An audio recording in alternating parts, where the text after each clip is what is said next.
dikatakan bahwa tema itu mengatakan bahwa tak terpisahkan dari kasih Allah, ya.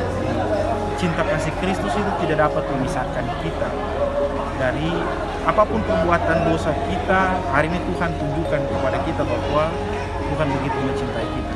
Siapa yang bisa memberikan dirinya sebagai tebusan untuk keselamatan, ya. Bahkan kita pun mengorbankan nyawa kita sendiri untuk orang tua kita belum tentu. Kita pasti pikir-pikir kepada sahabat, apalagi kepada cuma orang lain.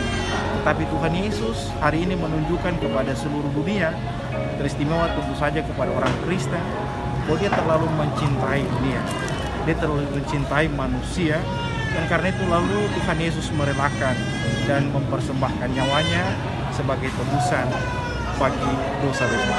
Itu esensi dari pelayan kita hari ini, ya. Esensi bersyukur untuk seorang pribadi yang luar biasa, Allah yang turun menjelma sebagai manusia, bukan saja mengalami nasib hidup manusia, tetapi bahkan dia memberikan nyawanya sebagai tebusan kepada kita, ya. Dan tebusan itu bukan hanya untuk orang Kristen, tapi selalu dikatakan untuk seluruh umat manusia, siapapun itu.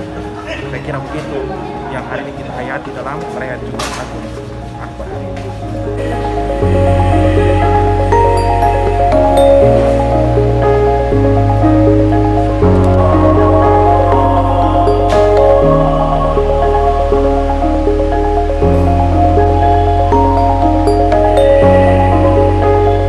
Terima kasih sudah nonton. Jangan lupa like, subscribe, dan share ya.